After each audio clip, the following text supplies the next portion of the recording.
Three লাফিং mock গল্পটা হয়তো তোমরা সবাই শুনেছো, তিনজন লাফিং বুদ্ধের গল্প। গল্পটা আমাদেরকে অনেক কিছু শিখতে সাহায্য করবে। আজ আমি তোমাদের সঙ্গে যে গল্পটা বলতে এসেছি সেটা হলো থ্রি লাফিং মক। এটা হলো চীনের সেই তিনজন বুদ্ধের গল্প যারা সবসময় হাসতো। তাদের কোনো কারণ ছাড়াই তারা শুধু হাসতো, তারা কোনো কথা বলতো না। তারা যে গ্রামে থাকতো, যেখানে থাকতো, শুধু হাসতো। আশেপাশে যারা ছিল তারা তাদেরকে দেখে প্রচন্ড অবাক হয়ে যেত যে এরা কেন এরকম সবসময় হাসছে।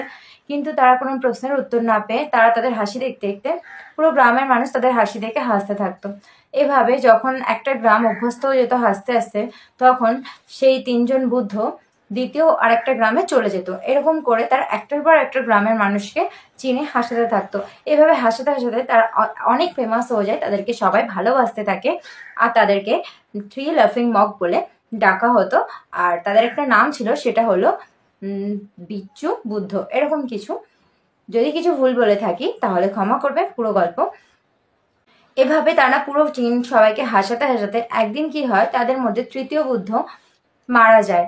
মারা যাওয়ার পরে তারা কিছুক্ষণ ভেবে চিনতে তারা ভাবলো যে মধ্যে একটা কথা হয়েছিল যে যে আগে মারা যাবে সে বিজয়ী হবে।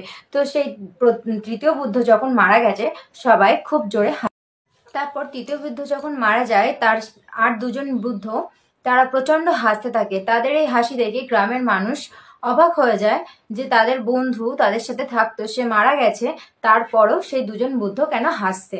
তারা অনেকক্ষণ দেখে বোঝার চেষ্টা করে যে তারা কেন হাসছে, কিন্তু তারা কিছুক্ষণ বাদে জানতে পারে যে তাদের মধ্যে একটা প্রতিযোগিতা হয়েছিল, যে সবার আগে দেহত্যাগ করবে সে বিজয়ী হবে। তো তারা এই জন্য হাসছে যে তাদের বন্ধু বিজয়ী হয়েছে আর তারা হেরে গেছে। তাই তারা বন্ধুর শেষ বিদায়ের জন্য প্রচন্ড জোরে হাসতে থাকে।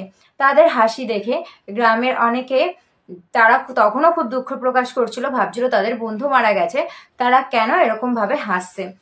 কিন্তু তাকে যখন, চীনে একটা নিয়ম ছিল যে যখন কেউ মারা যায় তাকে দাহ করার আগে তাকে ভালোভাবে স্নান করাতে হবে, তাকে ফুল দিয়ে সাজাতে হবে, তারপর তার জামা কাপড় চেঞ্জ করে তাকে তার লাস্ট কাজ সম্পূর্ণ করতে হবে।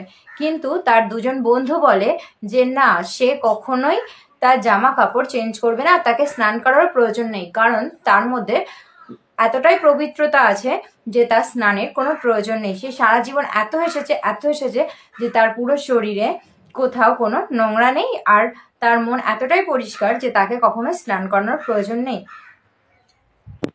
তার বন্ধুদের কথা মতো তাকে তারপর দ্বিতীয় মককে যখন দাহ করা হচ্ছিল, তখন আগুন দেওয়ার সঙ্গে সঙ্গে আকাশে অনেকগুলো বাজি একসাথে ফুটে উঠেছে। আসলে সে তার জামার মধ্যে কিছু বাজি আটকে রেখে দিয়েছিল। এই দেখে পুরো গ্রামের মানুষ অনেক জোরে হেসে ওঠে। তাই তাই জন্য তার বন্ধুরা তখন বলে দ্বিতীয় মুখ আর প্রথম মুখ যে দেখো, সে যখন মারা গেল তার শেষ কাজের সময়ও সে সবাইকে হাসিয়ে গেল। পুরো গ্রামের মানুষ তখন হেসে গেল। এই গল্পের মাধ্যমে আমাদেরকে এটাই শেখানো হয় যে না, সেটা আর বলবো না। জীবন যখন আছে তখন মরতেই হবে, তো বেশি চিন্তা না করে সবসময় হাসি খুশি থাকা উচিত আর নিজের শেষ নিঃশ্বাস পর্যন্ত খুশিতে বাঁচা উচিত।